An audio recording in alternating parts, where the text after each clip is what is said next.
Hey everybody, here we go again. It is 40 degrees and the humidity is 42%. Back to the Astrodome. In case you haven't been paying attention to my build for the past over 3.5 years at this point, you wouldn't know it if I didn't tell you, but 90% of this build is the canopy. Right? And 70% of the canopy is that thing up there called an Astrodome mount, which is an integral part of the canopy. It has to have the Astrodome mount up there for the canopy to tie into. Last couple of days, I've been finishing that Astrodome mount. It is now, with the exception of going back and adding, Bondo, covering up a few unnecessary holes, details and sanding, that Astrodome mount is done. And I say that with utmost certitude and confidence that it is done. And the reason that it is now done is because the Astrodome has 2 rings on it. It has this inner ring, and then it has an outer ring. So I just got done building the outer ring, which initially was a 1x1 square tubing that I bent all the way around there. I was lazy. I didn't want to have to cut this, and that's before I found my steel shop in Charleston that will cut these pieces for nothing for me, basically. I was tired of cutting, so I just went to Lowe's and bought that 1x1 and wrapped it all the way around there. And of course, it's not nearly deep enough. I had to add an inch and a quarter to the wall. But now that that's there all the way around, it is now done. Of course, in the real B-36, that probably was a major mandatory structural element, but in my B-36, it doesn't do a whole lot.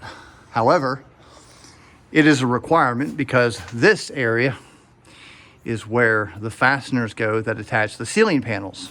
So without this, with the pieces of metal that are attached or riveted here that stick out, pretty much covering up this entire hole where the fasteners are going to be, I wouldn't have a way to do it.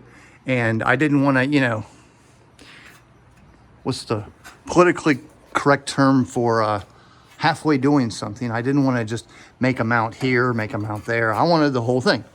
I want somebody in 1,000 years to take this thing apart and be like, wow, he actually duplicated this major part that nobody will ever see. So that's done. That's out of there. And the Astrodome is done. A couple of details I don't think are on my last video.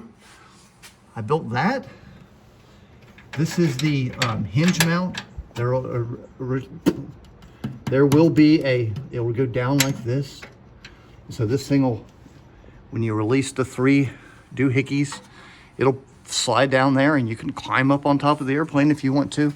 On top of that, there'll be a pressure guard, which will look like this, except it's made out of spun aluminum. That's up there. Something else I built was this, which, because of its location, which lines up exactly with the hot air vent. My lights are extremely bright today. They've been killing me. This goes up in here, and there's going to be a nozzle that delivers the hot air up into the Astrodome. So that's what he's up there for. Can't really think of anything else I've done up here. One thing I have done is I've discovered some really good vintage pictures of what this actual adapter looks like. So I guess I was aluminum happy. I think I said in my previous video, and I wanted something with some rivets up there to just give it some character.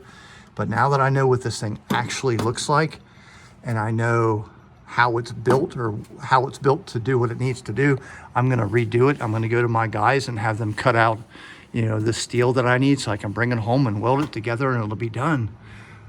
Basically, it'll look just the way it does. It'll stick down in these various areas for these guys here.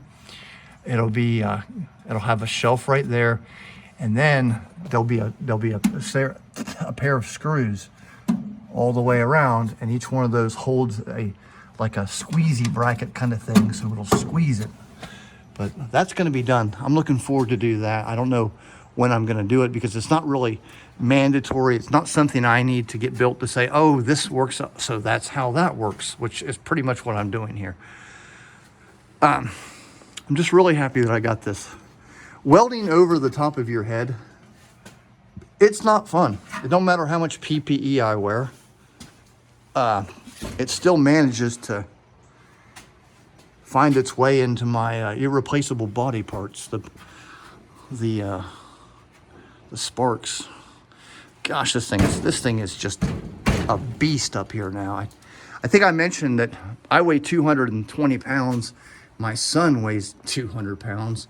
And I actually had a guy in here that weighed 300 pounds. So, you know, and he hung here, up there, and I hung up myself here or wherever. So this canopy right now, as is, can support almost 600 pounds, which is pretty dang neat. I don't know how much the actual B-36 canopy was rated for, but I'll go ahead and show you guys. Oh, before I forget, I got 2 more T18 boxes. These are, of course, I made these, but I have 2 originals to put in there. They're downstairs and all cleaned up and ready to install. Pardon me, I think my lens is dirty. There.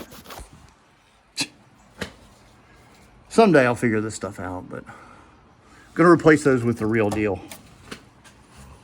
As I said, you know, much earlier, this is a figment of my imagination. I don't know what the real mount looks like. I would love to see it, but there's only just a very small scribble in one of the B-36 ordnance manuals that shows this. There's 1 T18 per bomb bay. This is going to have 4 bomb bays, and of course the 2 T18s that live up there on the dash. So that's what that's for. Let me get up there and show you if I don't die. I've been doing this all day, but this is exactly how the real B-36 looks up here into the jet console, or over it.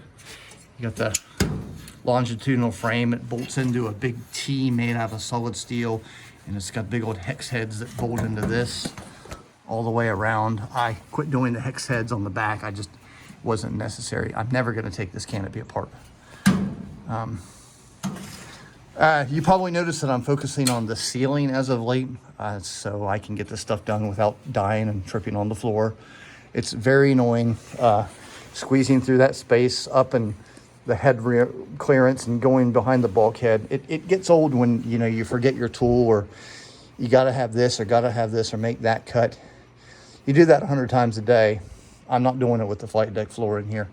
So with that said, my goal is to build these big panels that are they're pressed. They've got big old circles or ovals in them.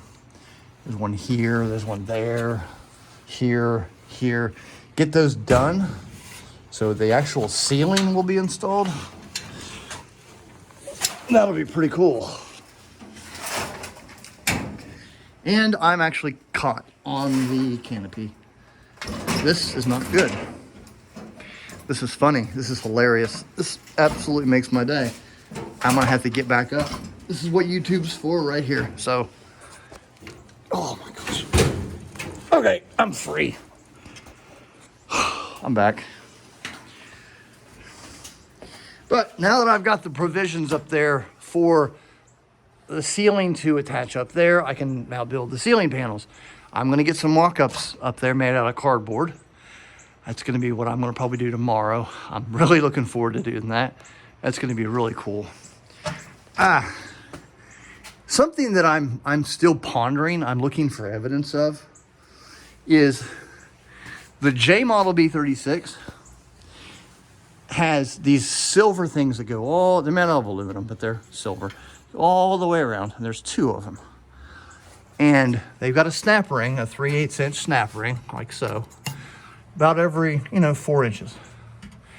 What that is for the it's for the curtain that he could, the navigator could attach a curtain. I don't know how far down it went, but that's so he could get up here, and at night, these gauges, or the main panel gauges, would not obstruct his view of the stars. I don't think that the first B-36, the A model, did not have an Astrodome. It had a escape hatch up here. The B model, a little bit into production, they began to incorporate that Astrodome up there. But I don't know if the B or the D originally, or even the H at this point, had that curtain, because I just can't see evidence.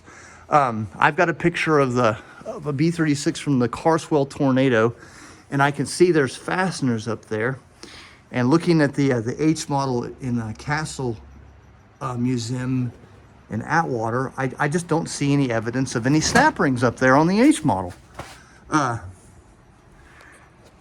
most of you, that's not an earth-shaking discovery, but to me, that's pretty significant. It kind of changes everything. But the good news is I mean, all I've got to do is just put these fasteners up here, make these aluminum plates that actually do live on the real B-36. They kind of go like that. I don't know if they go all the way around. If they do, great. I love working with aluminum. I just got to cut it, drill holes, and pop it in there. But that's that. If any of you guys out there have any pictures of older late model B-36s that suggest that the thing actually had a Astrodome curtain, I know that's a tall order. There's not a whole lot of stuff out there that I have not seen, but I'm always looking for help in that department. It's the smallest insignificant details that just can steer this guy in one direction or the other. But there she is. And I'll see y'all next time.